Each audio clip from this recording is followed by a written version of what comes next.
ഞാൻ my life തിരഞ്ഞെടുക്കാനുള്ള പ്രധാന കാരണം ഒന്ന് സരക്കത്തുള്ള പറഞ്ഞ നോമിനേഷൻ ഫെസിലിറ്റിയാണ്.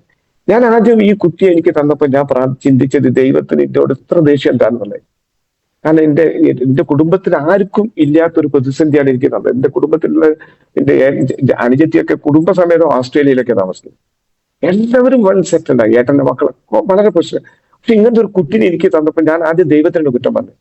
പിന്നീട് എനിക്ക് മനസ്സിലായത് ആയിരക്കണക്കിന് ആളുകളെ ജീവിതത്തിൽ വലിയ ഒരു ലക്ഷ്യബോധമുള്ള വ്യക്തിയാക്കി മാറ്റി ലക്ഷക്കണക്കിന് കുടുംബങ്ങളെ സംരക്ഷിക്കാനുള്ള കഥാപാത്രമായിട്ട് മാറണമെങ്കിൽ നിനക്ക് പരീക്ഷണം ആവശ്യമാണ്. നീ വളരെ സാധാരണയിൽ നിന്ന് തുടങ്ങി അസാധാരണക്കാരനായി മാറണമെങ്കിൽ നിനക്ക് ആ കഴിവ് കിട്ടിയേ പറ്റുള്ളൂ. ഈ പരീക്ഷണത്തിൽ വിജയിച്ചാലേ നിനക്കത് കിട്ടുള്ളൂ എന്ന് പിന്നെ ഞാൻ തിരിച്ചറിഞ്ഞു. സാർ ഉമർ സാർ, നമ്മളെ അപ്ലയന്മാരെ ഗുരുതുല്യരായി കാണാൻ പറ്റണം. ഒരു നിമിഷം പോലും എന്തെങ്കിലും പ്രതിസന്ധി നേരിടുമ്പോൾ നമ്മളെ അപ്ലയന്മാരെ കംപ്ലൈന്റ് കുറ്റം പറഞ്ഞിട്ട് ഒരു വേദനിപ്പിക്കുന്ന സ്വഭാവത്തോടെ നമ്മൾ കിടക്കരുത്. കാരണം അവർ മനുഷ്യരാണ്, അവർക്കും തെറ്റ് പറ്റാം. പറ്റാതിരിക്കാൻ നമ്മൾ ഓരോരുത്തരും പ്രാർത്ഥിച്ചാൽ മതി. അപ്പൊ ആ തെറ്റുകൾ മാറും. നമ്മൾ ഈ ഭൂമിയിൽ നിന്ന് വേർപെട്ടു പോകുമ്പോൾ നമ്മളെ ഫോട്ടോ അല്ലെങ്കിൽ നമ്മളെ നാമം ആയിരക്കണക്കിന് കുടുംബങ്ങൾ എന്നും ഓർമ്മിക്കുന്ന ഒരു പിടി അന്നം വാരി വായിലേക്ക് വെക്കുമ്പോൾ അപ്പൊ ഓർക്കും ഈ ചോറിന് യോഗം തന്നത് ഇന്ന ആളാണ്. ആ ചോറ് വാരുമ്പോ അവരെ കണ്ണിൽ ഒരു കണ്ണീര് വരുന്നുണ്ടെങ്കിൽ ഈ ചോറിന് നന്ദി കാരണക്കാരനായത് എന്റെ ഗുരുതുല്യനായ എന്റെ ലീഡറാണ്. ആ വ്യക്തിയാണ് നമ്മൾ ആവാനുള്ളത്. ഇത് നല്ല കാലങ്ങളിൽ ചെയ്യാൻ, നല്ല വാക്കുകൾ ഓർത്താനും നല്ല വാക്കുകൾ കേൾക്കാനും ചെവിയും കണ്ണും എല്ലാം നമുക്ക് തന്നിട്ടുള്ളത് കറക്റ്റായിട്ട് ഉപയോഗിക്കാൻ സർവേശ്വരനോട് പ്രാർത്ഥിച്ചുകൊണ്ട് ഞാൻ എന്നെ പരിചയപ്പെടുത്താം. എന്റെ പേര് ശശിധരൻ. തൊഴിൽ അടിസ്ഥാനത്തിൽ ഞാൻ വരുന്നത് ഞാൻ ഫോട്ടോഗ്രാഫിയിലാണ്. ഫോട്ടോഗ്രാഫി ഞാൻ പഠിച്ചത് കോഴിക്കോട് ഫ്രാൻസിസ് റോഡിലെ ഫോട്ടോലാൻഡ് നല്ലൊരു സ്റ്റുഡിയോ ആയിരുന്നു. എന്റെ 20-ാമത്തെ വയസ്സിൽ ഞാൻ ഫോട്ടോഗ്രാഫി തുടങ്ങുന്നത്. ഫോട്ടോഗ്രാഫി തുടങ്ങുന്ന സമയത്ത് ഫോട്ടോഗ്രാഫി ബ്ലാക്ക് ആൻഡ് വൈറ്റ് ആണ് കാലഘട്ടം. കളർ എന്ന് പറഞ്ഞ ഒരു കാലമില്ല. ആ കാലഘട്ടത്തിൽ ഫോട്ടോഗ്രാഫി തുടങ്ങി ടെക്നോളജിയിൽ വന്ന മാറ്റം ചിന്തിക്കാൻ പറ്റാത്ത, ഞങ്ങൾ അന്ന് ഫോട്ടോഗ്രാഫി ചിന്തിക്കുമ്പോൾ ഞങ്ങൾ ഒരിക്കലും കണക്കാക്കിയിട്ടില്ല ഡാർക്ക് റൂമിൽ നിന്ന ഒരു മാറ്റം ഈ തൊഴിലിൽ വരും എന്നുള്ളത്. അത്ര ഡിഫറെന്റ് ആയിട്ടൊരു മേഖലയാണ്. ഒരു വ്യക്തിക്ക് ഫോട്ടോഗ്രാഫി പഠിക്കണമെങ്കിൽ ഡാർക്ക് റൂം കൊണ്ടുപോയിട്ട് ഇരുട്ടത്ത് പഠിപ്പിക്കേണ്ട ഒരു തൊഴിലായിരുന്നു. അതിനെങ്ങനെ വെളിച്ചത്ത് വരാൻ പറ്റുന്ന ഒരു കാലഘട്ടം ആർക്കും കണക്കാക്കിയിട്ടില്ല. ആ കാലഘട്ടത്തിൽ 22-ാമത്തെ വയസ്സിൽ ഫോട്ടോഗ്രാഫി തുടങ്ങുമ്പോൾ ഇഷ്ടം പോലെ പൈസ ഉണ്ടായിരുന്നു. നല്ല തൊഴിലായിരുന്നു. വളരെ റെപ്യൂട്ടഡ് തൊഴിലായിരുന്നു. അപൂർവം ആളുകളെ ആ തൊഴിലുണ്ടായിരുന്നുള്ളൂ. അതുകൊണ്ട് ആ തൊഴിൽ ചെയ്യുന്നതിന് വലിയ മഹത്വം ഉണ്ടായിരുന്നു. പക്ഷെ കാലം എല്ലാത്തിനും പൊളിച്ചെടുത്ത് നടത്തുന്നു. കഴിഞ്ഞ 50 കൊല്ലത്തെ മാറ്റം 5 വർഷം കൊണ്ട് വന്നപ്പോൾ അതിൽ വന്ന ഏറ്റവും വലിയ മാറ്റത്തിൽ ഒന്ന് ഫോട്ടോഗ്രാഫിയിലായിരുന്നു. നിങ്ങൾക്കറിയാം, കോഴിക്കോട് മുതൽ വടകര, കണ്ണൂർ ഭാഗങ്ങളിലൊക്കെ പോകുമ്പോൾ നിങ്ങൾ കണ്ടിട്ടുള്ള ഓഡിയൻസിൽ ഏറ്റവും വലിയ ഓഡിയൻസ് ഉണ്ടായിരുന്നത് അജന്ത, ക്ലാസിക്, ഈ സ്റ്റുഡിയോകളായിരുന്നു. ഇന്ന് ആ സ്റ്റുഡിയോകളൊക്കെ എവിടെ? ആ സ്റ്റുഡിയോകൾക്ക് ഫിലിം കൊടുത്തിരുന്ന കമ്പനിയുടെ കൊടാക്കുണ്ട്, കോണിക്കുണ്ട്. ആ കമ്പനികളെല്ലാം ഇല്ലാതായി. അപ്പൊ അത്രമാത്രം ടെക്നോളജിയിൽ മാറ്റം വരുത്തിയ തൊഴിലിൽ ആയിരുന്നു എനിക്ക് എന്റെ മകള് ജന്മം നൽകിയത്. അവളൊരു ഡിസബിലിറ്റി ഉള്ള കുട്ടിയായിരുന്നു. അതായത് ഒരു ഡൗൺ സിൻഡ്രോം എന്നുള്ള അസുഖം ഉണ്ടായിരുന്നു. 23-ാമത്തെ ക്രോമസോണിലെ വൈകല്യം ഹാർട്ടിനും ബ്രെയിനിനും കാര്യമായ ക്ഷത ഏൽപ്പിക്കേണ്ട ഒരു അസുഖം അവൾക്ക് ജന്മം നൽകിയ പറഞ്ഞു. ഞാൻ ആ ഇടുത്തിയിൽ വീണ പറയുമ്പോൾ ഞാൻ അങ്ങനത്തെ കുട്ടികളെ കണ്ടിട്ടില്ല, ഞാൻ അങ്ങനെ കേട്ടിട്ടില്ല എന്റെ അന്നത്തെ കാലഘട്ടത്തിൽ. ഡോക്ടർ അങ്ങനെ പറഞ്ഞ സമയത്ത് ഞാൻ വിചാരിച്ചു അതൊരു ചെറിയ സിമ്പിൾ പ്രശ്നമാണ്. പിന്നെയാണ് അതിൻ്റെ ഉള്ളിലേക്ക് യാത്ര ചെയ്തപ്പോൾ മനസ്സിലാവുന്നത് ഒരു പക്ഷേ ഈ കുട്ടി ബാക്കി ഉള്ള ജീവിതകാലം മുഴുവൻ കിടന്നോർത്ത് കിടക്കുന്ന ഒരു കുട്ടിയാവാൻ സാധ്യതയുണ്ട് എന്നുള്ള സത്യം എന്നെ ആകെ വല്ലാത്ത ഒരു മാനസികാവസ്ഥയിൽ എത്തിച്ച് ഇനി ജീവിച്ചിട്ട് എന്താ കാര്യം എന്നുള്ള ചിന്തയിലേക്ക് വന്നു. അമൃത ഹോസ്പിറ്റല്, മദ്രാസ് മിയോട്ട് ഹോസ്പിറ്റല്, സായിബാബയുടെ ഹോസ്പിറ്റൽ, ഈ സ്ഥലങ്ങളിലെല്ലാം ഞാൻ പിന്നെ ഈ കുട്ടിയായിട്ട് പോണ ഒരു കാലഘട്ടമായി. ഈ സമയത്ത് വൈഫ് 2ാമത്തെ ഓപ്പറേഷൻ 15 ദിവസത്തിനുള്ളിൽ 2 സെസേറിയൻ ചെയ്യേണ്ടി വന്നു. ഈ വൈഫിനെ വെച്ചിട്ടാണ് ഞാൻ ഈ കളി കളിക്കുന്നത്. എന്റെ സ്റ്റുഡിയോ നഷ്ടപ്പെട്ട്, വൈഫ് ഹെൽത്ത് നേഴ്സായിരുന്നു, അവളെ ജോലി പോയി. സാമ്പത്തികം എന്നുള്ളത് സത്യം പറഞ്ഞാൽ വളരെ സീറോയിലേക്ക് വന്നു. ആ സമയത്ത് എന്റെ കയ്യിൽ വൈഫിനുള്ള താലി ചെയിൻ പോലും നഷ്ടപ്പെട്ട സാഹചര്യം ഉണ്ടായിരുന്നു. കാരണം ചികിത്സിക്കുക എന്നതൊരു വലിയ കടമ്പയായി. ഒന്ന് മാത്രമല്ല, ഈ കുട്ടിയെ ഒരാൾ കൈമാറി എടുക്കാൻ താല്പര്യമില്ലാത്ത ആളായിട്ട്. കാരണം കുട്ടിയുടെ മുഖം ഒരു മങ്കോഡിസം മുഖമായിരുന്നു. ആരും ഒരു ഓമനത്തുള്ള മുഖത്തിനാണ് എടുക്കാൻ താല്പര്യം ഉണ്ടാവുക. പക്ഷെ എനിക്ക് അതും പറ്റാതെ ഞങ്ങൾ വളരെ വളരെ വളരെ പ്രതിസന്ധിയിലായി ജീവിതം. ആ സമയത്ത് എനിക്ക് മറ്റൊരു തൊഴിൽ ആവശ്യമായി വന്നിരുന്നു. എന്ത് ചെയ്യും എന്നറിയാതെ വളരെയധികം പ്രയാസപ്പെട്ട ഒരു കാലഘട്ടമാണ് ആ സമയത്ത്. ഞാൻ ഇരിക്കുന്ന ഒരേക്കർ ഭൂമിയും, അതൊരു ഭൂമി എന്ന് പറയാൻ പറ്റില്ല, ഒരു മണ്ണ് മാത്രമായിട്ട് റോഡൊന്നും ഇല്ലാത്തൊരു സാധനം നമ്മളെ കയ്യിൽ കിട്ടുകയാണ്. ഇതാണ് പാർട്ടീഷനിൽ. ഈ സമയത്ത് അതിൽ നിന്ന് ഒരു ഇൻകം ഇല്ല. പക്ഷെ നമുക്ക് ജീവിച്ചു പോയേ പറ്റുള്ളൂ. പ്രതിസന്ധി വളരെ വലുതുമായി മാറി. ഇവിടെയാണ് മറ്റൊരു തലത്തിലേക്ക് ഞാൻ കടക്കുകയാണ്. പ്രശാന്ത് എന്ന വ്യക്തി ഈ ഡയറക്റ്റ് സെല്ലിങ്ങിൽ വന്ന മാറ്റവും ഇതിന്റെ സാധ്യതയും എനിക്ക് പറഞ്ഞു തരാൻ വന്നത്. ഞാൻ ഇപ്പോഴും പ്രശാന്തിനെ ഞാൻ നമിക്കുകയാണ്. എന്റെ അപ്ലൈന്മാരായിട്ട് അദ്ദേഹം കൂട്ടിക്കൊടുന്നത്. അന്ന് എനിക്കറിയില്ല ഇവരൊക്കെ എത്ര വലിയ ഈ ബിസിനസിന്റെ നെടുനായകത്വം വഹിക്കുന്ന ആളുകളാണെന്ന് അറിയില്ല. നിങ്ങൾക്ക് എല്ലാവർക്കും പേര് കേട്ടാൽ അറിയാം. അൽതാഫ് സാറ്, റഫീഖ് സാറ് ആണ് എന്റെ പ്രിയപ്പെട്ട അപ്ലൈമാർ. ഡയറക്റ്റ് ആയിട്ടുള്ള ഡയറക്റ്റ് ചെയ്യുന്ന അപ്ലൈമാർ. പിന്നെ മനോജ് സാറ്, വിനോദ് സാറ്, അങ്ങനെ അങ്ങോട്ട് മേലേക്ക് പോകണം. മുബിൻ സാർ വരെ അങ്ങോട്ട് പോകണം. ഇന്ന് മുബിൻ സാറൊക്കെ നമുക്കൊരു ഒരു വോയിസ് വിട്ടാൽ അപ്പോൾ റിപ്ലൈ ആയിട്ടുള്ള ബന്ധത്തിലേക്കായി മാറി. പക്ഷെ എന്നെ കൈ പിടിച്ചുയർത്തി എന്നെ ഒരു ചെറിയ കുട്ടിയെ സ്കൂളിൽ കൊണ്ടുപോകണ പോലെ കൊണ്ടുനടന്നത് അൽത്താഫും ഒരു സാറും നമ്മുടെ റഫീഖ് സാറൊക്കെ ആയിരുന്നു. എന്റെ ടീം അംഗങ്ങളെ ഞങ്ങൾക്കറിയാം. പലരും ഞാൻ വളർത്തി വലുതാക്കുന്ന, അല്ലെങ്കിൽ എന്നിലൂടെ പോകുന്ന ടീം പോണ് ബിജു പരപ്പനങ്ങാടി, ഇർഷാദ് മാഷ് കൂട്ടായി, ഇങ്ങനെയുള്ള കുറെ ആളുകൾ അവരും. അപ്പൊ ഈ രണ്ട് സാധനങ്ങളും എനിക്ക് മേലെ കൈപിടിക്കാൻ എന്റെ അപ്ലൈമാരും, എനിക്ക് താഴത്ത് കൈപിടിക്കാൻ എന്റെ ഡൗൺലോയർമാരും. ഈ ഒരു ശൃംഖല ഈ ബിസിനസ്സിൽ എനിക്ക് ഒരു 4 വർഷം മുന്നേ ഉണ്ടാക്കി തന്നത് ഈ ബിസിനസിന്റെ എന്റെ ജീവിതത്തിലെ പരീക്ഷണ കാലഘട്ടങ്ങളെ വിജയ കാലഘട്ടങ്ങളേക്കാക്കി മാറ്റി തന്ന ഒരു അവസ്ഥയാണ്. എന്തുകൊണ്ട് ഞാൻ ഈ മേഖല തിരഞ്ഞെടുത്ത്? ഞാൻ ഈ മേഖല തിരഞ്ഞെടുക്കാനുള്ള പ്രധാന കാരണം എന്റെ ജീവിത അനുഭവമാണ്. എന്റെ ജീവിത അനുഭവമാണ് എന്നെ ഇനി എന്റെ രക്ഷിതാക്കൾക്ക് വന്ന അപകടം, ഏക്കർ കണക്കിന് ലക്ഷക്കണക്കിന് രൂപ ഭൂമി ഉണ്ടായിരുന്ന ആ അസറ്റ് ക്രിയേറ്റ് ചെയ്തത് കാലഘട്ടത്തിനനുസരിച്ച് അല്ലാതായതുകൊണ്ട് അതെല്ലാം നശിച്ചെങ്കിൽ ഇവിടെ ഡയറക്റ്റ് സെല്ലിംഗ് എന്ന ഈ മേഖലയിൽ കിടക്കുന്ന സാധ്യതയെ പഠിപ്പിച്ചു തന്നപ്പോ ഞാൻ ഇതിന്റെ ഉള്ളിൽ കിടക്കുന്ന യഥാർത്ഥ സത്യം എന്താണെന്നാണ് ഞാൻ പഠിക്കാൻ പോയത്. ഉമർ സാർ ഇത് വളരെ വിശാല കാഴ്ചപ്പാടുള്ള ആളാണ്. ഉമർ സാറെ ടീമിൽ കിടക്കുന്ന ഓരോരുത്തരും, ഉമർ സാർ അപ്ലൈനെ, ഉമർ സാറെ ഡൗൺലൈൻസ്, എല്ലാവരും എനിക്കറിയാം. ഭവ്യതയുടെ പര്യായങ്ങളാണ്. ഇവരിൽ നിന്നെല്ലാം ഞാൻ ഉൾക്കൊണ്ട ചില പാഠങ്ങളാണ് എനിക്ക് ഈ ബിസിനസ്സിൽ ഇന്ന് RTC ആയിട്ടും നാളെ NTC ആയിട്ടും ITC ആയിട്ടും UTC ആയിട്ടും ഡയമണ്ട് ആവാൻ പറ്റും എന്ന കോൺഫിഡൻസ് എനിക്ക് തന്നത്. ദൈവാജന്റെ പരീക്ഷിച്ച തൊഴിൽ മേഖലയിൽ വന്ന മാറ്റം. രണ്ടാമത് വന്ന് എൻ്റെ മകളിലെ എനിക്ക് ജീവിതത്തിൽ തന്നത്. ഞാൻ ഈ ബിസിനസ് തിരഞ്ഞെടുത്തപ്പോൾ എനിക്ക് കിട്ടിയത് ഒരുപാട് ആളുകളെ, ആയിരക്കണക്കിന് ലക്ഷക്കണക്കിന് ആളുകളെ ജീവിതത്തിൽ അവർക്ക് വഴികാട്ടുന്ന വ്യക്തിയായിട്ട് മാറിക്കഴിഞ്ഞാൽ അവരെ പ്രാർത്ഥന എനിക്കുണ്ടാവും എന്നൊരു വിശ്വാസമാണ് ഞാനിത് തിരഞ്ഞെടുത്തതിന്റെ ഒരു കാരണം. ഞാൻ പറയുന്നത് നിങ്ങൾക്ക് മനസ്സിലാവുണ്ടാവും വിചാരിക്കും. ആ ഒരു പോയിന്റിൽ നിന്ന് ഞാൻ ചിന്തിച്ചപ്പോ എന്റെ ആയുസ്സിനും എന്റെ കുടുംബത്തിന്റെ ആയുസ്സിനും വേണ്ടി പ്രാർത്ഥിക്കാത്ത ഒരു വ്യക്തിയെങ്കിലും ഈ ഭൂമിയിൽ ഉണ്ടാവാതിരിക്കില്ല എന്ന വിശ്വാസം. അങ്ങനെ വരുമ്പോ എന്നെ തളർത്താൻ ദൈവത്തിന് സാധിക്കില്ല. കാരണം അതിന്റെ ആവശ്യം ദൈവത്തിന് വരില്ല. ഞാൻ പൂർണ്ണതയിൽ നിന്നും പൂർണ്ണതയിലേക്ക് പോണ ഒരു വ്യക്തിയായിട്ട് മാറണേ എന്നാണ് ഏറ്റവും എപ്പോ രാവിലെ എണീറ്റാലും ഞാൻ പ്രാർത്ഥിക്കുന്നത്. എന്നെ കൊണ്ട് പ്രയാസം ഉണ്ടായിട്ട് ഒരു വ്യക്തിക്ക് ജീവിതത്തിൽ ഒരു പ്രതിസന്ധി വരരുത്. ഒരു വാക്കുകൊണ്ടെങ്കിലും ഒരു വ്യക്തിയെ വലിയവനാക്കി മാറ്റാൻ സാധിക്കണമേ എന്ന പ്രാർത്ഥന മാത്രം. ഇത് കാരണമാക്കാൻ തന്നതാണ് എനിക്ക് മൈ ലൈഫിന്റെ സിസ്റ്റത്തിൽ വന്ന വിശ്വാസത്തിൽ, കമ്പനിയിൽ വന്ന വിശ്വാസത്തിലൂടെ കിട്ടിയത്. ഞാൻ പറയുന്നത് ഇപ്പൊ നിങ്ങൾക്ക് തിരിച്ചറിയുണ്ടാവും ഞാൻ വന്ന മാറ്റവും എന്തുകൊണ്ട് ഞാൻ മൈ ലൈഫ് തിരഞ്ഞെടുത്തത്. ഞാൻ മൈ ലൈഫ് തിരഞ്ഞെടുക്കാനുള്ള പ്രധാന കാരണം ഒന്ന് സരക്കത്തുള്ള പറഞ്ഞ നോമിനേഷൻ ഫെസിലിറ്റിയാണ്. ഞാൻ ആദ്യം ഈ കുട്ടിയെ എനിക്ക് തന്നപ്പോൾ ഞാൻ ചിന്തിച്ചത് ദൈവത്തിന് എന്നോട് ഇത്ര ദേഷ്യം എന്താണെന്നുള്ളത്. കാരണം എന്റെ കുടുംബത്തിൽ ആർക്കും ഇല്ലാത്തൊരു പ്രതിസന്ധിയാണ് എനിക്ക് തന്നത്. എന്റെ കുടുംബത്തിലുള്ള എന്റെ അനുജത്തിയൊക്കെ കുടുംബസമേതം ഓസ്ട്രേലിയയിലൊക്കെ താമസിക്കുന്നത്. എല്ലാവരും വൺ സെറ്റ് ഉണ്ടായി. ഏട്ടന്റെ മക്കളൊക്കെ വളരെ പ്രശ്നം. പക്ഷെ ഇങ്ങനത്തെ ഒരു കുട്ടിനെ എനിക്ക് തന്നപ്പോൾ ഞാൻ ആദ്യം ദൈവത്തിന്റെ കുറ്റം പറഞ്ഞു. പിന്നീട് എനിക്ക് മനസ്സിലായത് ആയിരക്കണക്കിന് ആളുകളെ ജീവിതത്തിൽ വലിയ ഒരു ലക്ഷ്യബോധമുള്ള വ്യക്തിയാക്കി മാറ്റി ലക്ഷക്കണക്കിന് കുടുംബങ്ങളെ സംരക്ഷിക്കാനുള്ള കഥാപാത്രമായിട്ട് മാറണമെങ്കിൽ നിനക്ക് പരീക്ഷണം ആവശ്യമാണ്. നീ വളരെ സാധാരണയിൽ നിന്ന് തുടങ്ങി അസാധാരണക്കാരനായി മാറണമെങ്കിൽ നിനക്ക് ആ കഴിവ് കിട്ടിയേ പറ്റുള്ളൂ.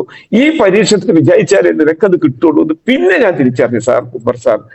ആ പരീക്ഷണം അതിജീവിക്കാൻ ഇന്നും ഞാൻ പ്രാർത്ഥിച്ചുകൊണ്ടിരിക്കുകയാണ്. അതിനാണ് ഞാൻ ഈ പ്ലാറ്റ്ഫോം ഉപയോഗിക്കുന്നത്. അങ്ങനത്തെ മാറ്റം വന്നു കഴിഞ്ഞാൽ ജീവിതത്തിൽ വളരെ വലിയ മാറ്റങ്ങൾക്ക് കാരണമാകും. ശശിയുടെ വീട്, ശശിയുടെ കുടുംബം, ശശി എന്ന വ്യക്തി അങ്ങനെ മാറി വന്നാൽ ആയിരക്കണക്കിന് ആളുകൾക്ക് പ്രചോദനമാകുന്ന ഒരു കാരണക്കാരനാകും. നിങ്ങൾ ആലോചിച്ച് നോക്കുക.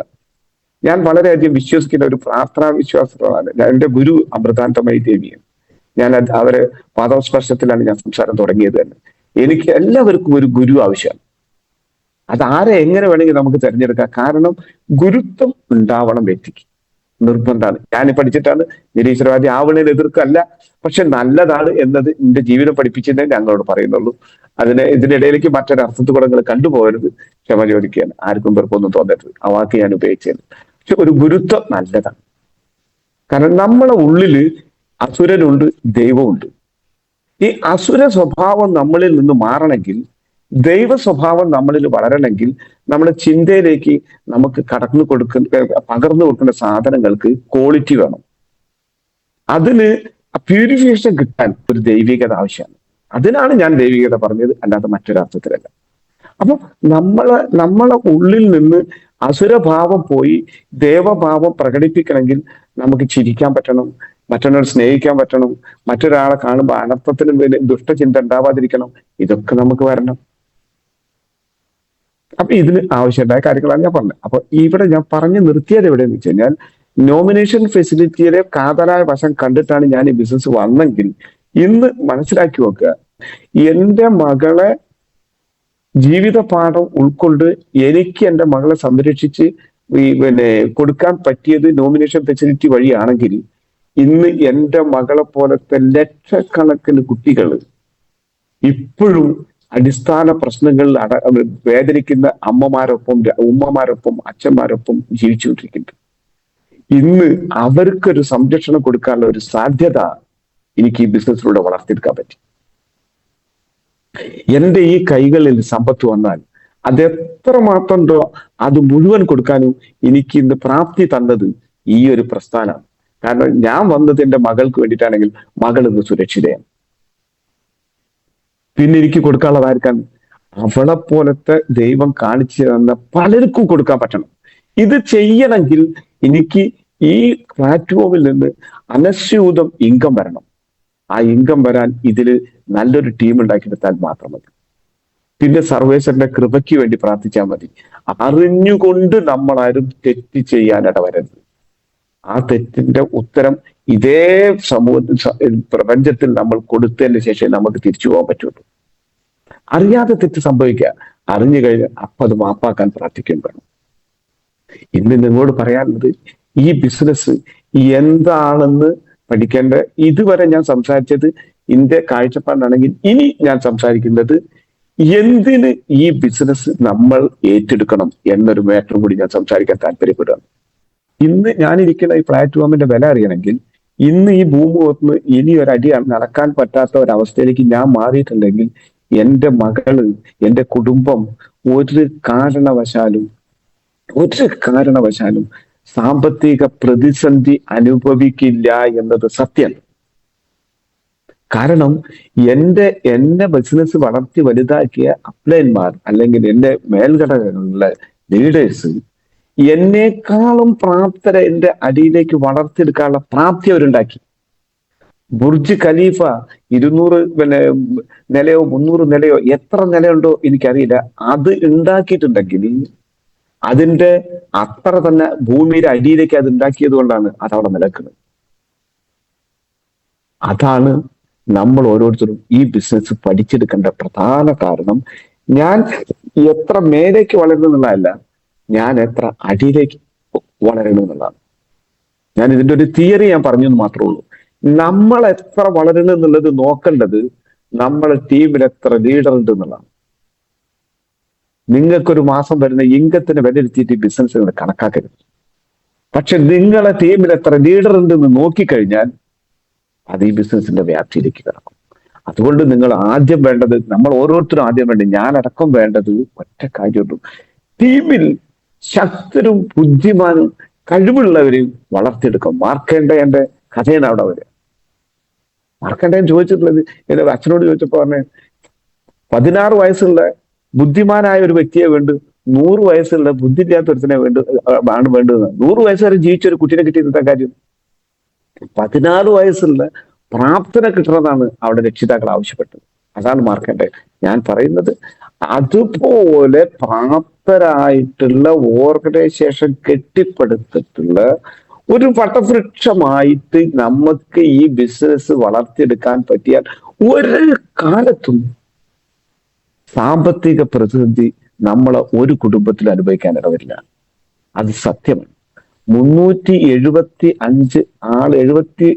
ആളുകളെ സാക്ഷി നിർത്തി ഞാൻ പറയാണ്, നമ്മളെ ഈ കാണുന്ന നമ്മളിൽ നിന്ന് 1 കോടിയോ 2 കോടിയോ ആളുകളിലേക്ക് ഈ ബിസിനസ് എത്തുമ്പോ, 5 കോടിയോ 10 കോടിയോ ആളുകളിലേക്ക് ഈ ബിസിനസ് എത്തുമ്പോ, ഈ ഇന്ത്യ മഹാരാജ്യത്ത് 150 കോടി ആളുകളിലേക്കും ഈ ബിസിനസ് എത്തേണ്ട ഒരു സാഹചര്യം വന്നെടുത്താൽ, അതിൽ ഒരു കഥാപാത്രമായിട്ട് 371 ആളും മാറിക്കഴിഞ്ഞാൽ, ആലോചിച്ച് നോക്കുക, ഈ 371 കുടുംബങ്ങളിൽ നിന്ന് എത്രായിരം കുടുംബങ്ങൾക്ക് ആജീവനാന്തം സുരക്ഷിതത്വവും സെക്യൂരിറ്റിയും സാമ്പത്തിക ഭദ്രതയും നൽകാൻ പറ്റും. സർവേശ്വരൻ നമ്മളെ കൊണ്ട് നിർത്തിയത് ഏത് പ്ലാറ്റ്ഫോമിലാണ്? ഇത് ചിന്തിച്ചിട്ടാണോ ഇന്ന് ഈ പ്ലാറ്റ്ഫോമിൽ നമ്മൾ ഇരിക്കുന്നത്? ഒരു പക്ഷെ ഒരു കവചപ്രാശം കൊടുത്തത് വാങ്ങാൻ പറ്റിയിട്ടില്ലെങ്കിൽ നമ്മൾ ബിസിനസ് നിർത്തുന്നവരാണ്.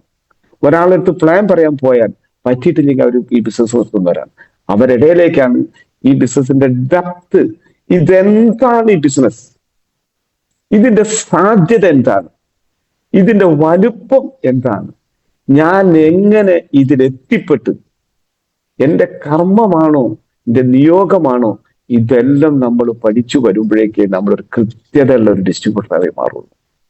എനിക്കറിയാം, ഇതിലിരിക്കുന്ന 90% ആളുകളും അപാരമായ ഈ സാധനം ഉപയോഗിക്കുന്നവരാണെന്ന് എനിക്ക് നല്ലപോലെ അറിയാം. കാരണം ഉമ്മർ സാർ ഇത് വളർത്തിയെടുക്കുന്നത് ആ തരത്തിലാണ്. തന്റെ സ്വന്തം മകനെ, ഒരു 6 മാസത്തെ കുട്ടിനെ വളർത്തുന്ന പോലെ 25 വയസ്സായ അല്ലെങ്കിൽ എത്രയാണ് വയസ്സ് സദക്കുള്ളാക്കിയ മറ്റേ അനുജനൊന്നും എനിക്കറിയില്ല, അവരൊക്കെ കൊണ്ടു നടക്കുന്നത് ലാളനാഭാവത്തിലാണ്. അപ്പൊ അവിടെ എവിടെ തെറ്റുപറ്റും? ഈ ടീമിലെ മുഴുവൻ ആളുകൾക്കും സംരക്ഷണ വലയം കൊടുക്കാൻ ഇതിലും വലിയ കൈ ഏതാ വേണ്ടിയത്? അല്ലെ? അപ്പോ അവിടെയാണ് നമ്മൾ ഈ കാണുന്ന മുഴുവൻ അപ്ലൈൻസും ഡൗൺലൈൻസും പ്രാർത്ഥിക്കണം, തൻ്റെ അപ്ലൈന്മാരെ ആയസിനും അവരെ ആരോഗ്യത്തിനും അവരെ ബുദ്ധിക്കും അവരെ കുടുംബത്തിനും. കാരണം ഡൗൺലൈൻസിനെ എത്ര വേണമെങ്കിലും നമുക്ക് ഉണ്ടാക്കിയെടുക്കാൻ പറ്റും, പക്ഷെ നമുക്കൊരു അപ്ലൈൻ ഉണ്ടാക്കിയെടുക്കാൻ പറ്റില്ല. അപ്ലൈന് നമ്മളെ മേലുള്ള ലീഡേഴ്സിന് ആയസിനും ആരോഗ്യത്തിനും ഒരു കുറവും വരരുത്. അവരെ ചിന്തയ്ക്ക് നല്ല കരുത്ത് വേണം, അവരെ നല്ല മനസ്സിന്റെ ഉടമകളാവണം. നമുക്കൊരു MS പ്രസാദിന് പകരം വെക്കാൻ ഈ ഭൂമിയിൽ നിന്ന് MS പ്രസാദ് ഒന്ന് കിടന്നു കഴിഞ്ഞാൽ പിന്നെ ആരുണ്ട് ആ ഭാഗത്ത് നിശ്ചയിക്കാൻ? നമ്മൾ ചിന്തിക്കണ്ടേ? അപ്പൊ MS പ്രസാദിന് വേണ്ടി പ്രാർത്ഥിക്കേണ്ട ഒരു ദിവസം നമ്മൾ ആദ്യം തുടങ്ങണ്ടേ? നമ്മളെ ഓരോ അപ്പിലേനും പകരം വെക്കാൻ ഒരാളുണ്ടാവില്ല എന്നുള്ള സത്യം ആദ്യം നമ്മൾ തിരിച്ചറിയണം. ഞാൻ പറഞ്ഞുകൊണ്ടത് രണ്ടാമത്തെ ഭാഗം, നമ്മളെ അപ്ലൈന്മാരെ ഗുരുതുല്യരായി കാണാൻ പറ്റണം. ഒരു നിമിഷം പോലും എന്തെങ്കിലും പ്രതിസന്ധി നേരിടുമ്പോൾ നമ്മളെ അപ്ലൈന്മാരെ കംപ്ലൈന്റ് കുറ്റം പറഞ്ഞിട്ട് ഒരു വേദനിപ്പിക്കുന്ന സ്വഭാവത്തോടെ നമ്മൾ കിടക്കരുത്. കാരണം അവർ മനുഷ്യരാണ്, അവർക്കും തെറ്റ് പറ്റാതിരിക്കാൻ നമ്മൾ ഓരോരുത്തരും പ്രാർത്ഥിച്ചാൽ മതി. അപ്പൊ ആ തെറ്റുകൾ മാറും. എനിക്കിനി പറയാനുള്ളത്, ആദ്യം ഞാൻ പറഞ്ഞ നോമിനേഷൻ ഫെസിലിറ്റിയാണ് എന്റെ കാരണം.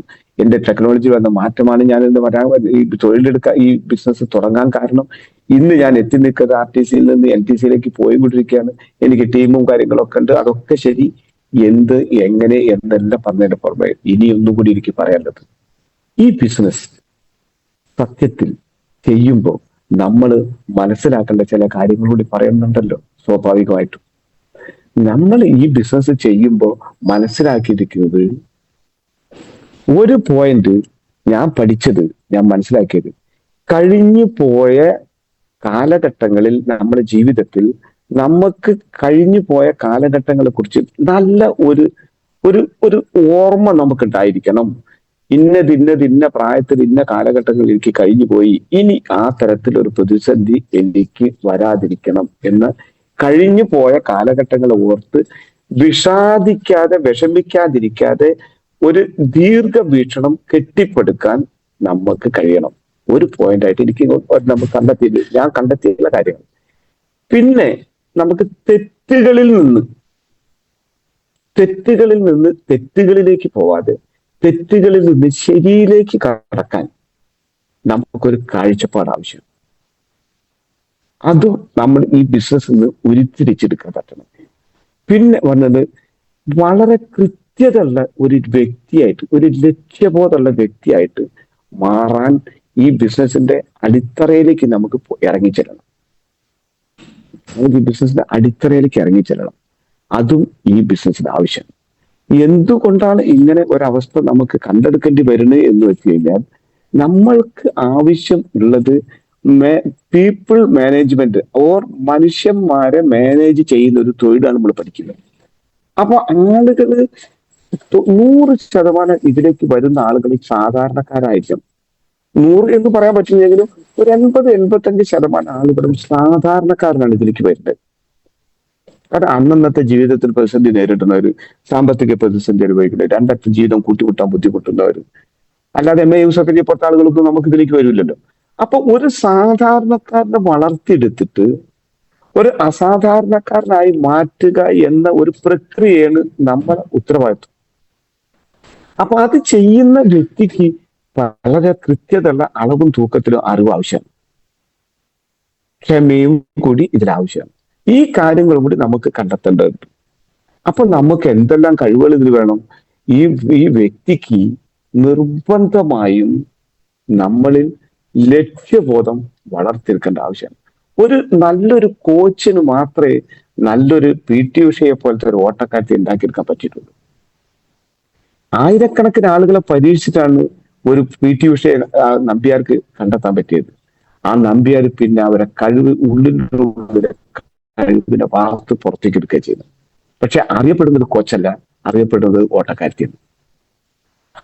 അപ്പോൾ നമ്മളിൽ നിന്ന് വളർത്തി വലുതാക്കുന്ന ഒരു വ്യക്തി നാളെ ഒരു MS പ്രസാദോ ഒരു മൊബൈൽ മുഹമ്മദോ ആയി മാറുമ്പോഴാണ് നമ്മൾ വിജയിക്കുന്നത്. അത് 2 ലെഗിൽ വന്നാൽ അവരെക്കാൾ ഉയർന്നവരായി, 3 വന്നാൽ പറയാൻ പറ്റില്ല, 4 വന്നാൽ ഡയമണ്ടായി. ഏത് സ്റ്റേജ് നമുക്ക് കവർ ചെയ്യാൻ പറ്റും. അപ്പൊ ഈ തരം ആളുകളെ നമ്മൾ തെരഞ്ഞെടുത്ത് വളർത്തിയെടുത്ത് വലുതാക്കി എടുത്തു കഴിഞ്ഞാൽ നമ്മൾ ആജീവനാന്തം സുരക്ഷിതരായല്ലോ. അപ്പൊ നമ്മളെ സുരക്ഷിതത്വം അല്ല ഇവിടെ നോക്കേണ്ടത്, നമ്മളെ ടീമിൽ വരുന്ന വ്യക്തികളുടെ കഴിവിനെ പ്രോത്സാഹിപ്പിക്കാനുള്ള ഒരു മനസ്ഥിതി നമ്മൾ വാർത്തെടുക്കാൻ പറ്റില്ല. ഇതിന്റെ ഏറ്റവും വലിയ കാരണം. രണ്ടാമത് നമുക്ക് പറയാനുള്ളത്, നമ്മൾക്ക് ഈ ബിസിനസ്സിൽ ചില ഘടകങ്ങൾ നമ്മളിൽ ഉണ്ടായിരിക്കണം. ഒന്ന്, ചിന്തിക്കുമ്പോ ബിസിനസ് ബിൽഡ് ചെയ്യാൻ പറ്റണം. Building the team. ഞാനൊരു 5 പോയിന്റ് ഞാൻ ഇതിൽ നിന്ന് കണ്ടെത്തി പറയാൻ, ഞാൻ പഠിച്ച കാര്യങ്ങൾ, ഞാൻ മനസ്സിലാക്കിയെടുത്ത കാര്യങ്ങൾ, ഇന്ന രീതിയിൽ കൂടെ പോയാലേ നമുക്ക് ഇതിൽ വലിയ ലെവൽ എത്തിപ്പിടിക്കാൻ പറ്റൂ എന്നൊരു ബോധം എനിക്ക് തന്ന 5 കാര്യങ്ങൾ ഞാൻ പറയുന്നത്. ഒന്ന്, നമുക്ക് ഒരു നല്ല ടീം ഡെവലപ്പ് ചെയ്തെടുക്കാൻ നമുക്ക് ആദ്യം പറ്റണം. 2, ആ ടീമിന് നന്നായി ട്രെയിൻ ചെയ്ത് കൊടുക്കാൻ പറ്റണം. നമ്മളെ കയ്യിൽ ഒരു 1000 ആളെ കിട്ടി, അല്ലെങ്കിൽ ഒരു 100 ആളെ കിട്ടി, ഒരു 50 ആളെ കിട്ടി, ഒരു 10 ആളെ കിട്ടി, അവരെ ട്രെയിൻ ചെയ്തെടുക്കാൻ പറ്റണം. വ്യത്യസ്ത മേഖലയിൽ കടന്നിരുന്ന വ്യത്യസ്ത ചിന്താഗതിയുള്ള ഏതൊക്കെയോ ആളുകളിലൂടെ വളർന്നു വന്നിട്ടുള്ള കുടുംബം നോക്കുന്ന ആളുകളെ ഒരു പ്ലാറ്റ്ഫോമിലേക്ക് കൊണ്ടുവന്നിട്ട് ഒരു ലക്ഷ്യം രൂപീകരിക്കാൻ, ഒരു ലക്ഷ്യത്തിലേക്ക് അവരെ കേന്ദ്രീകരിക്കാൻ നമുക്ക് ട്രെയിനിങ് ആവശ്യമാണ്. അപ്പൊ ടീമായി അവരെ ട്രെയിൻ ചെയ്തെടുത്ത് അത് കഴിഞ്ഞാൽ അവർക്കൊരു ഗോള് സെറ്റ് ചെയ്ത് കൊടുക്കണം. നിങ്ങൾക്ക് ഇതാണ് നേടേണ്ടത്. നിങ്ങൾക്ക് അടങ്ങാത്ത ഒരു സ്വപ്നം ഉണ്ടായിരിക്കണം. പല ആളുകളും സാമ്പത്തികമായിട്ട് ഭേദപ്പെട്ട നിലയിലാണെങ്കിൽ അവർക്ക് ഇത് വർക്ക് ചെയ്യാൻ, പ്രതിസന്ധികൾ നേരിടാൻ, അവരെ മൈൻഡിൽ നിന്ന് ഇത് വേണോ എന്നൊരു തോന്നൽ വരാതിരിക്കാൻ എന്ത് വേണം? അവരില് അടങ്ങാത്ത ഒരു സ്വപ്നം ഉടലെടുക്കണം. ആ സ്വപ്നത്തിലേക്ക് അവരെ എത്തിക്കാനാണ് നമ്മൾ ഈ പ്ലാറ്റ്ഫോം നമ്മൾ ഉണ്ടാക്കിയെടുക്കേണ്ടത്. ലീഡേഴ്സിന്റെ ശ്രദ്ധ വരേണ്ടത് എവിടെയാണ്? എന്റെ ശ്രദ്ധയും സതക്കത്തുള്ള ശ്രദ്ധയും ഇതിലിരിക്കുന്ന ഓരോ ലീഡേഴ്സിന്റെ ശ്രദ്ധയും പോകേണ്ടത് തന്നെയാണ് ഈ വ്യക്തിയിൽ അന്തർലീനമായി കിടക്കുന്ന ഉള്ളിൽ ഉറങ്ങിക്കിടക്കുന്ന സ്വപ്നത്തെ തൊട്ടുണർത്താൻ പറ്റണം. ആ സ്വപ്നം അയാളെ ഏത് സ്റ്റേജിൽ നിൽക്കുമ്പോഴും വളർത്തി വലുതാക്കി എടുക്കുമ്പോഴും അയാളെ മനസ്സിൽ കാണുന്ന സ്വപ്നം. MS പ്രസാദ് സാർ പറഞ്ഞത്, എന്റെ മകൾക്ക് ഒരു കേക്ക് വാങ്ങിക്കൊടുക്കാൻ അല്ലെങ്കിൽ ഒരു നിസ്സാര കാര്യം ചെയ്തു കൊടുക്കാൻ എനിക്ക് പറ്റിയിരുന്നില്ല എന്ന് അവൾക്കാണ് ഞാൻ ബെൻസ് കാറും 300 പേരെ സ്വർണം കൊടുത്ത് കല്യാണം കഴിച്ചത്. അത് അദ്ദേഹത്തിന്റെ സ്വപ്നമായിരുന്നു. അതിനു വേണ്ടി അയാൾ ജീവിതം ഒഴിഞ്ഞ് വർക്ക് ചെയ്തത് 5, 6, 10 കൊല്ലമായിക്കോട്ടെ. പക്ഷെ ഇന്ന് വരെ ഒരു രക്ഷിതാവിനും ചെയ്യാൻ പറ്റാത്തത് അദ്ദേഹത്തിന് സാധിച്ചത് ഈ പ്ലാറ്റ്ഫോമിലാണ്. അവിടെയാണ് ഒരു സ്വപ്നത്തിന്റെ വാല്യൂ നമ്മൾ മനസ്സിലാക്കിയെടുക്കേണ്ടത്. അപ്പൊ ഞാൻ മൂന്നാമത് പറഞ്ഞത്, അവിടെ ഒരു വ്യക്തികളിൽ നിന്ന് അവരെ ഡ്രീം സെറ്റ് ചെയ്ത് കൊടുക്കണം.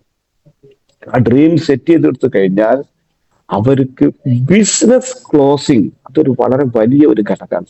ബിസിനസ് ക്ലോസിംഗ് ആളുകളെ പഠിപ്പിച്ചെടുക്കാൻ പറ്റും.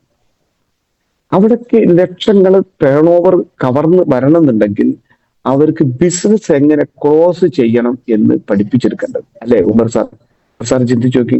വ്യക്തി നന്ന്, ബിസിനസ് നന്ന്, അവന് കാര്യങ്ങളൊക്കെ പറ്റുന്നുണ്ട്. പക്ഷെ അവർക്ക് ബിസിനസ് ക്ലോസ് ചെയ്തെടുത്തിട്ട് ടീമിൽ ഇൻകം വരാനുള്ള വോളിയം ഉണ്ടാക്കാൻ പഠിച്ചിട്ടില്ലെങ്കിൽ അതൊരു വലിയ പരാജയമായി മാറില്ല. അവിടെ നമുക്ക് അപകടം വരരുതല്ലോ. നമ്മൾ ചിന്തിച്ചു നോക്കുക, നമ്മൾക്ക് ചട്ടി ഉണ്ടാക്കുന്ന അല്ലെങ്കിൽ കലം ഉണ്ടാക്കുന്ന, മൺചട്ടി ഉണ്ടാക്കുന്ന ആളുകളെ നമ്മൾ കണ്ടിട്ടുണ്ട്. അവരാദ്യം ഒരു മണ്ണിന്റെ കൂനെടുത്തിട്ട്, പാകപ്പെട്ട മണ്ണെടുത്തിട്ട് ആ കറങ്ങിക്കൊണ്ടിരിക്കുന്ന അതിന്റെ മേലെ വെക്കുന്നു. ആ കറങ്ങിക്കൊണ്ടിരിക്കുമ്പോൾ അത് ഏത് രൂപത്തിലുള്ള സാധനമാക്കി മാറ്റണമെങ്കിലും അവരെ കൈയിന്റെ ആക്ഷൻ കൊണ്ട് കുടത്തിനാണെങ്കിൽ കുടത്തിനെ, കലത്തിനാണെങ്കിൽ കത്തിൽ ഉണ്ടാക്കിക്കൊണ്ടിരിക്കും. അത് ഉണ്ടാക്കി പൂർണ്ണമായ ഒരു കുടോ കലോ ആയി മാറിക്കഴിഞ്ഞാൽ അതിൽ നിന്ന് അത് കയ്യിലേക്ക് എടുത്തിട്ട് നിലത്തേക്ക് വെക്കുന്ന ഒരു പ്രക്രിയ ഉണ്ട്. അവിടെ അത് പരാജയപ്പെട്ടാൽ അത് കലല്ല, അതെന്താണ്? വീണ്ടും അത് മണ്ണാണ്. ഞാൻ പറയുന്നത് ഉൾക്കൊണ്ടുണ്ടാവും എന്ന് വിചാരിക്കും. ആ മണ്ണിൽ നിന്ന് അതിനൊരു കലത്തിന്റെ രൂപത്തിലേക്കോ കുടത്തിന്റെ രൂപത്തിലേക്കോ മാറ്റിയെടുത്തിട്ട് അതിനെ പ്ലാറ്റ്ഫോമിലേക്ക് മാറ്റി ഉണങ്ങാൻ വെക്കുന്ന സമയത്തിന് ഒരു കേട് കൂടാതെ അതിൽ നിന്ന് അത് എടുത്തിട്ട് ഈ നിലത്തേക്ക് കൊണ്ടുവരുന്ന ഒരു പ്രക്രിയ ഉണ്ട്. അവിടെ വിജയിക്കുമ്പോഴാണ് ഒരു കലം ഉണ്ടാക്കുന്ന വ്യക്തി അല്ലെങ്കിൽ ഒരു കുടം ഉണ്ടാക്കുന്ന വ്യക്തി കുടങ്ങളെ, അയാളുടെ ജീവിതത്തിന് വേണ്ട സാധനങ്ങൾ, മെറ്റീരിയൽസ് അയാൾ ഉണ്ടാക്കുന്ന എണ്ണം കൂടുന്നത്. ഇവിടെയാണ് ഒരു സാധാരണക്കാരന് നമ്മൾ പ്ലാൻ കൊടുത്ത് അയാൾക്ക് സിസ്റ്റം കൊടുത്ത് വാർത്തെടുത്ത് നമ്മളെ പ്ലാറ്റ്ഫോമിലേക്ക് മാറ്റുന്ന പ്രക്രിയ നടക്കുന്നത്. അതൊരു നിർണായക ഘടകമാണ്. അത് വാർത്തെടുത്ത് പിന്നെ അത് ഉണങ്ങി വെയിൽ കൊണ്ട് കൊടായി മാറിക്കഴിഞ്ഞാൽ അത് 50 കൊല്ലോ 100 കൊല്ലോ ഇരിക്കാൻ പറ്റുന്ന സാധനമായി മാറും. പിന്നെ അത് പൊട്ടിച്ച് കളയുന്ന പ്രശ്നമുള്ളൂ. അത് കൃത്യമായി നോക്കി ഉപയോഗിച്ച് കഴിഞ്ഞാൽ ഒരു കാറ്റും കെടുക്കില്ല അല്ലെ? അതിലേക്ക് മാറ്റിയെടുത്തത് ആ മണ്ണിൽ നിന്നല്ല, പക്ഷെ ആ ഒരു കറക്റ്റ് സാധനത്തെ എടുത്ത് ഭൂമിയിലേക്ക് മാറ്റുമ്പോഴാണ്. ഇവിടെയാണ് ഒരു ഡിസ്ട്രിബ്യൂട്ടറെ, സാധാരണക്കാരിൽ നിന്ന് ഒരു വ്യക്തിയെ ഡിസ്ട്രിബ്യൂട്ടറാക്കി മാറ്റുന്ന പ്രക്രിയ നടക്കുന്നത്. ഇതിൽ നമ്മൾ വിജയിക്കണം. നമ്മൾ ആലോചിച്ച് നോക്കുക. ഞാൻ കേട്ടിട്ടുണ്ട് ചീറ്റപ്പുലിയുടെ ഒരു അനുഭവം. ചീറ്റപ്പുലി എന്ന സാധനം ലോകത്തിൽ ഏറ്റവും അധികം സ്പീഡിൽ വളരാൻ പറ്റുന്ന സാധനം. പക്ഷെ അതിന്റെ ഇരയെ തെരഞ്ഞു ഓടുമ്പോ 10 എണ്ണത്തിനെ ഓടിപ്പിടിക്കുമ്പോൾ 2 എണ്ണത്തിനെ കിട്ടുള്ളൂ എന്നാ പറഞ്ഞത്. ചീറ്റപ്പുലി ലോകത്തിലധികം സ്പീഡുള്ള മൃഗമാണ്. അതിന്റെ ഇരയെ ഓടിയെത്തി പിടിക്കുമ്പോൾ 10 എണ്ണത്തിന്റെ പിന്നാലെ ഓടിയാലാണ് 2 എണ്ണത്തിനെ കിട്ടുള്ളൂ എന്ന് പറഞ്ഞു. അപ്പൊ അത്രയും കഴിവുള്ള ചീറ്റപ്പുലിക്ക് എന്തുകൊണ്ട് ആ 10 ആളെയും കീഴ്പ്പെടുത്താൻ പറ്റിയില്ല? ആ 10 ആളിലെ 8 പേര് ഓടിയത് ജീവന് വേണ്ടിയിട്ടാണ്. അവരെ പിടിക്കാൻ ചീറ്റപ്പുലിക്ക് കഴിയില്ല. അപ്പൊ ചീറ്റപ്പുലിയേക്കാളും ഓടാൻ പറ്റുന്ന ആളുകൾ ഉണ്ട്. അതാരാണ്? ജീവന് വേണ്ടി ഓടുന്നവരാണ്. ഈ ബിസിനസ്സിൽ നമ്മൾ ഓരോരുത്തരും ആ തരത്തില് ജീവന് വേണ്ടി ഓടുന്ന മൃഗത്തിനെ പോലെ ജീവിതത്തിന് വേണ്ടി ഓടുന്ന വ്യക്തിയായിട്ട് നമുക്ക് മാറാൻ പറ്റും. അത് മാറ്റിയെടുക്കണമെങ്കിൽ ഈ പ്ലാറ്റ്ഫോമിൽ ഈ ബിസിനസിന്റെ വലുപ്പവും നമ്മൾ കണ്ട സ്വപ്നത്തിന്റെ വലുപ്പവും ഇതിന്റെ സാധ്യതയും പഠിക്കുമ്പോഴേ നമുക്ക് സാധിക്കും. അതിലേക്ക് നമ്മൾ കൺവെർട്ട് ചെയ്തു വരണം, അതിലേക്ക് മാറി വരണം. നിങ്ങളൊന്ന് ചിന്തിച്ചു നോക്കുക, നമുക്ക് എല്ലാവർക്കും പറയാൻ പറ്റും, ഒരു മാസം ഒരു 10 ലക്ഷം രൂപ വരുന്നു. അത് 10 പ്രാവശ്യം വന്നാൽ തീരാവുന്ന സാമ്പത്തിക പ്രതിസന്ധി അല്ലേ ഇതിൽ നിൽക്കുന്ന സാധാരണക്കാരായിട്ടുള്ള ഈ 387 പേരിലും ഒട്ടുമിക്ക ആളുകൾക്ക് ഉണ്ടാവുന്ന പ്രശ്നങ്ങൾ? 10 ലക്ഷത്തിന്റെ 10 പ്രാവശ്യം വന്നാൽ. പക്ഷെ ജീവിതത്തിൽ ഇന്ന് 35 വയസ്സിൽ ഈ പ്ലാൻ കേൾക്കുന്ന ഒരു വ്യക്തി ഇതിലുണ്ടെങ്കിൽ അദ്ദേഹത്തിന് 2 വർഷം കഴിയുമ്പോൾ, 3 വർഷം കഴിയുമ്പോൾ, 5 വർഷം കഴിയുമ്പോൾ ആ ഒരു അവസ്ഥ സംജാതമായാൽ, ഇന്ന് 35 വയസ്സുള്ള ആൾക്ക് അന്ന് 40 വയസ്സ്, മാസം 10 ലക്ഷം വരുമാനം, 1 വർഷം കിട്ടിയാൽ അദ്ദേഹത്തിന് മൊത്തം പ്രശ്നങ്ങൾ തീർന്നാൽ അദ്ദേഹത്തിന് 36-ാമത്തെ വയസ്സ്. പിന്നെ അദ്ദേഹത്തിന് ദൈവം ആയുസ് കൊടുത്തിരിക്കുന്നത് 85 വയസ്സാണോ 90 വയസ്സാണോ എന്ന് നമുക്ക് പ്രവചിക്കാൻ പറ്റില്ല. ആ ബാക്കിയുള്ള കാലഘട്ടത്തിൽ മുഴുവൻ അദ്ദേഹത്തിന് കിട്ടുന്ന ഇൻകം എത്ര രൂപ ഉണ്ടായിരിക്കും? അദ്ദേഹത്തിന്റെ ടീമിൽ ഓരോരുത്തർക്കും എത്ര രൂപ വരുമാനം ഉണ്ടാക്കാൻ പറ്റും? ബാക്കി ഇൻകം അയാൾ എങ്ങനെ അതിനെ കൈകാര്യം ചെയ്യുന്നത് പഠിച്ചിട്ടില്ലെങ്കിൽ ഭസ്മാസുരന് വരം കിട്ടിയ മാറ്റുന്ന അവസ്ഥയാവും. ആ പണം അയാൾ ധാരാളിത്തത്തിന് കിറവരുത്തും. ആ പണം ഒരു ഉപകാരമില്ലാത്ത വ്യക്തിയുടെ മാതിരി, ആ പണം ലോട്ടറി അടിച്ചിട്ട് കാശ് കളയുന്ന പോലെയും. അത് സംഭവിക്കാതിരിക്കാനാണ് ഇന്ന് നമ്മൾ ഓരോരുത്തരെയും ദൈവം ഈ ബിസിനസ്സിൽ പരീക്ഷിച്ചുകൊണ്ടിരിക്കുന്നത്. അത്ര അധ്വാനിച്ച് കഷ്ടപ്പെട്ട് പ്രയാസപ്പെട്ട് ഉണ്ടാക്കുന്ന പണം ആവുമ്പോ നമുക്ക് എത്ര കോടി രൂപയുടെ പണം വന്നാലും അത് ചെലവഴിക്കുന്നത് ഒരു കൃത്യതയിലായിരിക്കും, അത് വ്യക്തമായ കാഴ്ചപ്പാടിലൂടെ ആയിരിക്കും.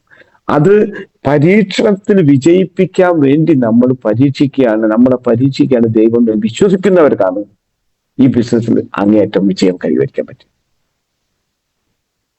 അങ്ങേയറ്റം വിജയിക്കാൻ പറ്റും. വിജയം എന്നുള്ളത് എവിടെ കിടക്കുന്നു? വിജയം എന്നുള്ളത് സ്വയം അല്ല, സമർപ്പിക്കുമ്പോഴാണ്. നമുക്ക് സർവേശ്വരന്റെ പൂർണ്ണ പിന്തുണ ഉണ്ടെങ്കിൽ ഇതിൽ നിന്ന് എന്തും നേടിയെടുക്കാൻ പറ്റും എന്ന് പറഞ്ഞതിന്റെ പോയിന്റ് അതാണ്.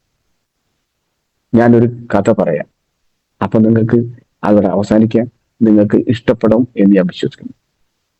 നമ്മളെ മുന്നിലിരിക്കുന്ന ലീഡേഴ്സിനെയും നമ്മളെ മുന്നിൽ കാണുന്ന ദൈവതുല്യരായ നമ്മളെ അപ്ലൈമാരെയും വാക്കുകൾക്ക് എങ്ങനെ നമുക്ക് പ്രാധാന്യം കൊടുക്കണം എന്ന് ഞാനൊരു ഒരു കഥയിൽ കേട്ടിട്ടുള്ള, ഞാൻ ആശ്രമത്തിൽ പോയി ഇരുന്ന കഥ കേട്ടുള്ള ഒരു കഥയിൽ, ഒരിക്കൽ ഒരു സന്യാസി അവരുടെ ആശ്രമം നടത്തിക്കൊണ്ടിരിക്കുമ്പോൾ ആ ആശ്രമത്തിൽ ഒരു അന്തേവാസി ഉണ്ട്.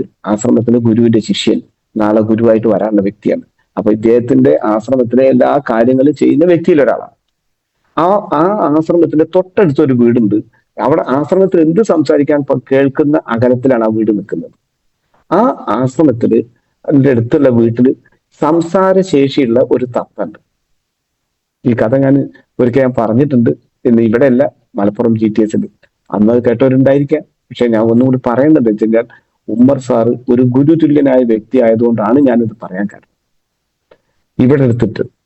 അപ്പോ ആ ആശ്രമത്തിലെ എന്ത് കാര്യങ്ങളും സംസാരിക്കാൻ കേൾക്കുന്ന ആ അടുത്ത വീട്ടിലെ തത്ത ഈ ആശ്രമത്തിലുള്ള അന്തേവാസിയായ ഈ വ്യക്തിയോട് എപ്പോഴും സംസാരിക്കാറുണ്ട്. അവിടെ ചെന്ന് ഇയാൾ ഒഴിവ് കിട്ടുന്ന സമയത്ത് ഇരിക്കുമ്പോൾ ഇയാൾക്ക് വലിയ വിശ്വാസമൊന്നുമില്ല തന്റെ ഗുരുവിൽ.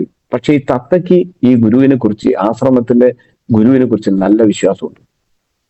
ഈ ശിഷ്യൻ തത്തോട് വന്നിട്ട് പറയും, ഞാൻ എന്ത് പറഞ്ഞിട്ട് എന്താണ്, ഇയാൾ പറഞ്ഞ കേൾക്കില്ല, അയാൾ ഒരു